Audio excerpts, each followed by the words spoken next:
What's up, my people, and welcome to the channel. My name is Diamond, and this is the place where personal finance intersects with the real world to help you achieve your financial goals. And today I want to talk about a touchy topic. Let's jump into marriage and money, combining finances. Should you do it? Should you not? I'm not here to tell you what to do, but I do want to share with you my story. I've been married for 14 years, and I want to walk you through what I did, how I did it, the ups, the downs, and the in-betweens, and how it all worked out. And comment down below and let me know what your thought is on this subject. Let's jump into it. In my experience, there are 3 levels to combining your finances after marriage. And at the age of 21, I got married. I walked down the aisle, I said I do, and off we went and started living our lives as a married couple. And this is where the first level comes in.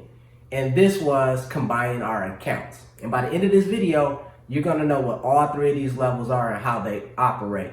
So after we got married, we got home, I put her on my accounts and got her a debit card because I was the one working. She was in school wrapping up her degree. So level 1 was combining the accounts. And that was the easy part, right? Just putting the name on the account, getting a debit card, and off you go.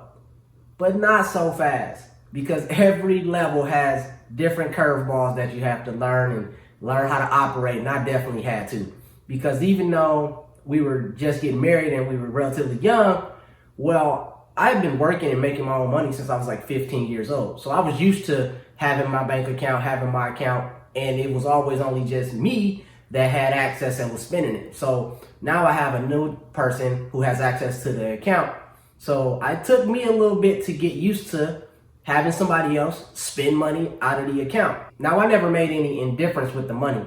I always had the mindset that what's mine is yours, what's yours is mine. So it wasn't a big deal for her to have access to the account because what I made was for the family. So it wasn't no problem there. But being young and not knowing how to be married, not knowing how to talk about money and finances, it caused a few issues. It was all simple stuff too. In the first 6 months, we made a lot of silly mistakes. Things that was caused by just not communicating. Things like overdrafting the account and having overdraft protection kick in to save the day. Double paying bills or not paying a bill. And it all comes back to communication. You know, things like, I thought you paid it. No, I thought you was gonna pay it. Didn't get paid. Or we both just went out and paid it. I mean, it was silly stuff. And this set the stage for the first level, because now that we had the accounts combined, we had to learn how to operate out of one account. And this is where we started using a spreadsheet. We started a budget because after a few months, we was like, we can't keep doing this kind of stuff. This is just silly.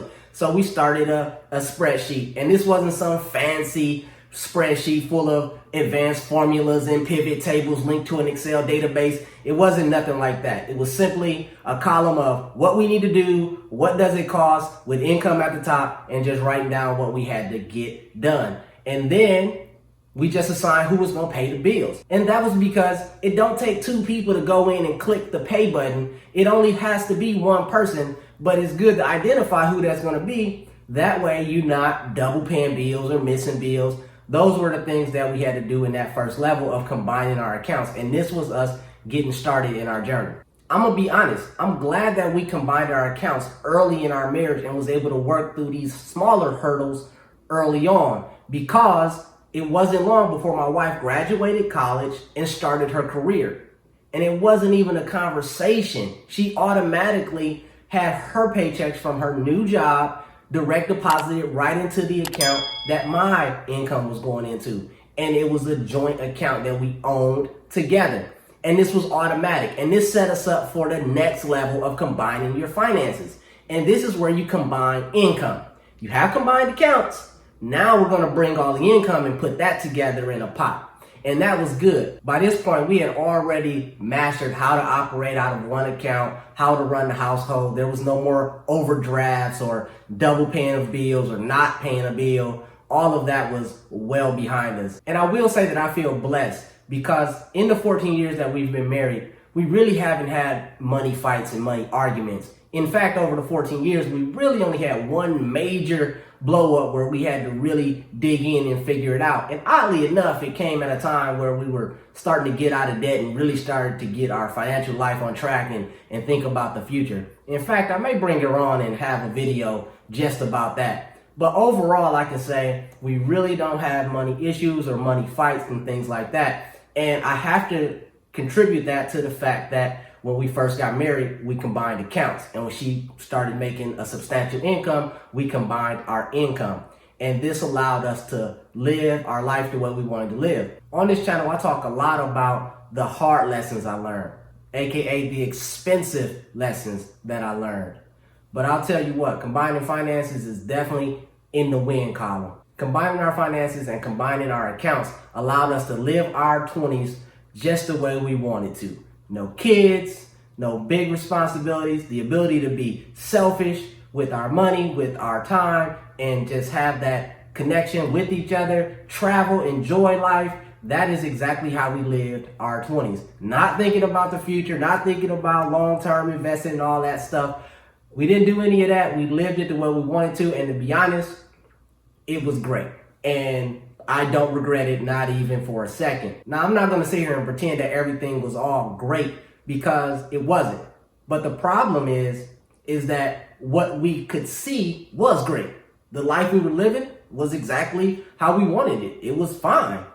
But as we got older and started thinking about the future, what I realized was that the way we were living, even though it was great for that particular time in our life, it was setting us up so that would have been the best time of our lives. And going forward, we wouldn't have been able to continue living like that. So we were married for about 9 years before we got serious about our financial future, about our finances, about investing, about what do we want the future to look like, not what do we want this summer to look like or next summer to look like. And this takes me to level 3, which is combining your financial vision, your financial goals. You have your accounts combined. You have your income combined. But now let's have a vision and let's put that together. And this happened for us around 2016, when we really started looking at how can we get out of debt? How can we invest more? How can we have more? We started thinking about kids and what kind of life we wanted them to have. What kind of financial household do we want to bring them in? All of this started to come into play at this point, and all of this led to our financial vision. And this took our financial journey and combining our finances to a whole nother level. And you can check out the videos I made on the mistakes that we made on our journey to pay off $100,000. You can check out the video on how we were able to pay off a $40,000 truck in just 36 months. And that's just the tip of the iceberg, because putting a financial vision in place and getting on the same page on where you want the future to go, it made it so that we realize now that there is nothing that we can't do. There is nothing that we cannot accomplish financially. And if we work together, whatever it is that we're trying to get after, we're going to get there even faster when we come together and we're on the same page. And that's the power of combining your financial vision. So like I said, we got serious about this financial vision back in 2016. We became debt free in 2019, and I'm recording this video in 2021. And just 2 years after becoming debt free, here's some of the things that have been able to come to fruition that I don't think we would have been able to do had we never reached level 3 of combining our finances. Shortly after becoming debt free, we took an epic 3-week vacation and had the time of our lives. Since then, in the last 2 years, we've decided to expand our family. If you know the channel, you know my story. You know my son was born last year, so we was able to have a kid. I'm thankful for that. We were able to not only just have a kid, but we was able to set him up the way we wanted to, meaning that he's 16 months old right now, and his first year of college is already squared away. That is beautiful. That's something that I never thought about. I didn't think we would have the ability to get that done, but we did. He have a UTMA set up, and we also have our second child on the way. It will be due next year. So we're expanding the family. We're super excited about it, and we plan on setting the second child up the exact same way we did the first child. My wife has had the opportunity and the option to come home from work. So she's been able to stay home with my son. That caused our income to be cut dramatically, but we were able to do it, and that's because of the decisions we made 3, 4, and 5 years ago. It all led up to this point. It's that level 3 of combining the vision. So we've automated a lot of our processes around our finances. Things like saving and investing is all automated. So we don't have to worry about that. And by having this vision and this plan and seeing the progress that we've made, looking at the investment portfolios, having an investment portfolio, tracking my net worth, all those things, now at this stage in my life, I can really say that and believe that we will be multimillionaires. And that's a big statement. When you watch my video on growing up in poverty, you will know just how big of a statement that is, because it's not just talk. I'm not just capping. It's a real thing. We have a plan, we're working a system, and we're focused.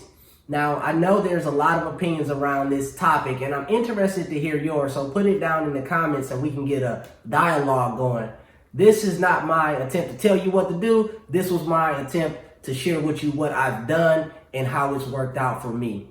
If you want more information on your money, how to get out of debt, how to save, how to invest, and how to win financially, you're in the right place. Check out this playlist here on getting out of debt and taking control of your money. And until next time, my name is Diamond.